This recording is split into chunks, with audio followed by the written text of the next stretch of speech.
बहन थे।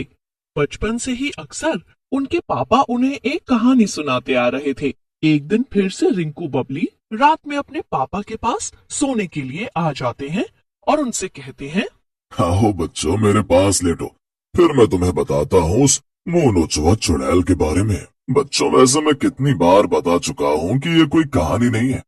मुंह नोचुआ चुड़ैल सच में मेरे गांव में आती थी। अच्छा तो सुनो, जब मैं छोटा था तब अचानक से गांव में ये बात फैल गई कि एक मुंह नोचवा चुड़ैल रात में पूरे गांव में उड़ती है और जो कोई भी अपनी छत पर लेटता है वो उसके मुंह को नोच कर चली जाती है। लेकिन सब उस चुड़ैल से बहुत डरते थे। सबने अपने अपने घरों की छतों पर सोना तक बंद कर दिया था। एक दिन अचानक से वो चुड़ैल गायब हो गई और दोबारा कभी नहीं दिखी।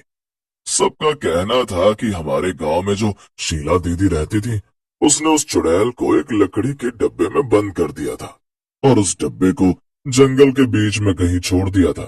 शीला मुझसे कुछ ही साल बड़ी थी। वाकई में वो बहुत ज्यादा सुंदर और बहादुर थी। मैं तो अपनी मम्मी पापा से ये भी कहता था कि मेरी उससे ही शादी करा दें।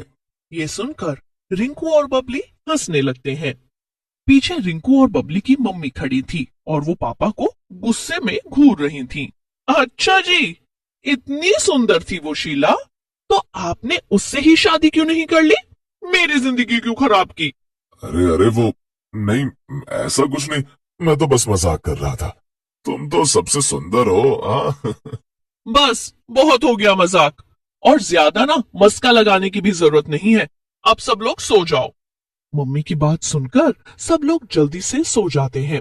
ऐसे ही कुछ दिन बीत जाते हैं और एक दिन पापा खुश होकर घर आते हैं। बच्चों, तुम लोग हमेशा कहते थे ना कि तुम्हें मेरा गांव देखना है। हम लोग कल मेरे गांव जा रहे हैं। मेरी 5 दिन की छुट्टी है और मैंने कल की ट्रेन की टिकट्स भी बुक कर दी हैं। अरे वाह, क्या सच में पापा? रिंकू, फिर तो शायद हम उस मुंह नुचुआ चुड़ैल से भी मिल पाए। अरे बच्चों, चुड़ैल का तो पता नहीं, लेकिन तुम्हारी दादी तुम्हारा बेहद इंतजार कर रही है। उनसे मिलकर तुम्हें बहुत खुशी होगी। अगले ही दिन रिंकू और बबली अपने मम्मी पापा के साथ गांव जाने के लिए निकल जाते हैं। अपनी दादी के घर पहुंचकर उन्हें बहुत अच्छा लगता है और उनकी दादी उनकी बहुत खातिरदारी भी करती है। बच्चों, और बताओ तुम्हें क्या क्या खाना पीना है? मैं तुम्हारे लिए एक से बढ़कर एक व्यंजन बनाऊंगी। तभी एक लड़की उनके घर आ जाती है। वो लड़की रिंकू और बबली से थोड़ी ही बड़ी थी और दिखने में वो काफी सुंदर थी। अरे माँ, ये कौन है? इसे नहीं पहचाना बेटा? ये शीला की बेटी कोमल है। रिंकू और बबली ये तुम दोनों के साथ खेलने आई है। मैंने जब शीला और इससे बताया कि तुम लोग शहर से आने वाले हो, तब वो दोनों बहुत खुश हुए। हाँ रिंकू और बबली, चलो मैं तुम्हें गांव दिखा कर लाती हूँ। हमारा गांव बहुत ही ज्यादा सुंदर है, तुम्हें बहुत अच्छा लगेगा। चलो। रिंकू, कोमल और बबली गांव में घूमने निकल जाते हैं। वैसे माँ, क्या सच में शीला मेरे आने की खबर सुनकर खुश हुई? हाँ, और वो शाम को तुमसे और तुम्हारी पत्नी रजनी से मिलने भी आएगी। ये सुनकर पापा खुश हो जाते हैं। उधर रिंकू, बबली और कोमल गांव में टहल रहे थे कि तभी रिंकू कोमल से कहता है, ये तुमसे किसने कहा कि वो झूठी है? मेरी माँ ने खुद उस चुड़ैल को पकड़ा था। मेरी माँ बहुत बहादुर है और ये बात तो सारा गांव जानता है। अरे भला चुड़ैलें भी कहीं होती है क्या? ये तो मुमकिन ही नहीं है। बिल्कुल होती है, और अगर तुम चाहो तो मैं तुम्हें जंगल ले जाकर वो बक्सा भी दिखा सकती हूँ जिसमें मेरी माँ ने उस चुड़ैल को कैद किया था। ये सुनकर बबली और रिंकू थोड़ा डर जाते हैं। क्या? सच में? ऐसा कोई बक्सा जंगल में है? हाँ, मगर तुम वो बक्सा सिर्फ दूर से ही देखना। अगर तुम बक्से के ज्यादा पास गए ना, तो वो चुड़ैल तुम्हें वश में कर लेगी और तुमसे बक्सा खुलवा देगी, समझे? ठीक है फिर, लेकिन हम सिर्फ दूर से ही बक्से को देखेंगे। ठीक है, चलो फिर। कोमल, बबली और रिंकू को लेकर जंगल में चली जाती है। काफी देर चलने के बाद वो तीनों जंगल के बीचों बीच पहुंच जाते हैं। अचानक से कोमल रुक जाती है। क्या हुआ कोमल, हम रुक क्यों गए?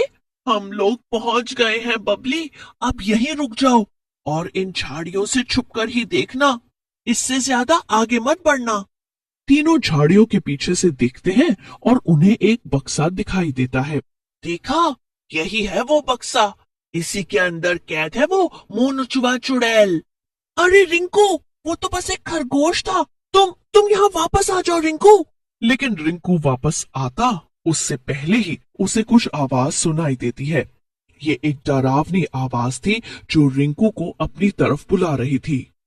रिंकू, रिंकू, इधर आओ। वो आवाज सुनकर रिंकू मानो उसके वश में हो जाता है और उसी बक्से की तरफ बढ़ने लगता है। अरे ये रिंकू बक्से की तरफ क्यों जा रहा है? हे भगवान, जरूर चुड़ैल ने उसको वश में कर लिया है। अब हम क्या करें? हमें यहाँ से जाना होगा। क्या? पर हम रिंकू को छोड़कर कैसे जा सकते हैं? अब हम कुछ नहीं कर सकते बबली, हम चाहे कुछ भी कर लें, रिंकू अब नहीं रुकने वाला। हमें जाकर माँ को सब बताना पड़ेगा, वही कुछ करेंगी। जल्दी चलो, इसके पहले बहुत देर हो जाए। कोमल बबली को खींचकर जंगल से बाहर ले जाती है और उधर रिंकू सीधा जाकर वो बक्सा खोल देता है। बक्सा खुलते ही अंदर से एक डरावनी चुड़ैल बाहर निकलती है और रिंकू को गले से पकड़कर दूर फेंक देती है। ऐसा करने से रिंकू वहीं बेहोश हो जाता है। अब आएगा ना मजा, इतने समय बाद मुझे आजादी मिली है। कब से मैं इस छोटे से बदबूदार बक्से में कैद थी। अब मैं इस गांव के हर एक आदमी का मुंह नोचूंगी और सबसे पहले उस शीला का, जिसने मुझे कैद किया था। चुड़ैल शीला को ढूंढने के लिए गांव आ जाती है और उसे रास्ते में जो कोई भी दिखता है वो उसका मुंह नोच लेती है। उधर कोमल और बबली जाकर शीला को सब बता देते हैं। वहां पर बबली, रिंकू के मम्मी पापा और दादी भी मौजूद थे। क्या? ये सब क्या हो गया? और बच्चों, तुम लोग वहां क्यों गए थे? ये कितना खतरनाक था, अब न जाने क्या होगा। रिंकू जरूर वहीं जंगल में होगा, हमें तुरंत वहां जाकर रिंकू को वापस लाना होगा, वरना अगर अंधेरा हो गया तो जंगल में रिंकू को ढूंढना नामुमकिन होगा। शीला बबली और रिंकू के पापा के साथ जंगल पहुंचती है और देखती है कि बक्से के पास ही रिंकू बेहोश पड़ा था। पापा उसे उठा लेते हैं। वो चुड़ैल जरूर गांव भर में मुझे ही ढूंढ रही होगी, क्योंकि मैंने ही उसको कैद किया था। पापा रिंकू को लेकर पहले अपने घर जाते हैं, फिर रिंकू को वहां छोड़कर शीला के घर पर चुड़ैल के आने का इंतजार करने लगते हैं। थोड़ी ही देर में चुड़ैल वहां पहुंच जाती है। शीला, शीला कहाँ है? मुंह नुचुआ चुड़ैल उड़कर जंगल की तरफ जाने लगती है। पापा भी बिना देर किए एक रॉड उठाते हैं और जंगल की तरफ भागते हैं।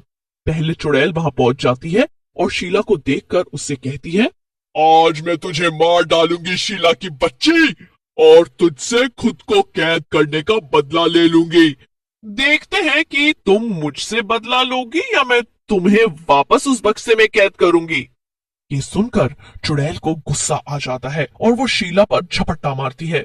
मैं तुझे छोड़ूंगी नहीं चुड़ैल की बच्ची, तू मेरा मुंह नोचेगी, अभी बताती हूँ तुझे। शीला चुड़ैल के बाल नोचने लगती है, लेकिन चुड़ैल गुस्से में शीला को इतनी तेज धक्का मारती है कि वो दूर जाकर गिर जाती है। चुड़ैल शीला का मुंह नोचने के लिए आगे बढ़ती है, लेकिन तभी वहां रिंकू बबली के पापा आ जाते हैं और रॉड से सीधा चुड़ैल के मुंह पर वार करते हैं। ऐसा करने से चुड़ैल को दिखना बंद हो जाता है और वो दर्द से चिल्लाने लगती है। शीला जल्दी से उठती है। दोनों जल्दी से चुड़ैल को बक्से में डालकर उसे फिर से बंद कर देते हैं। शीला बक्से को जला देती है और बक्से के साथ साथ चुड़ैल भी जलकर राख हो जाती है। फिर पापा, मम्मी रिंकू और बबली को लेकर वापस शहर लौट जाते हैं और खुशी खुशी रहने लगते हैं।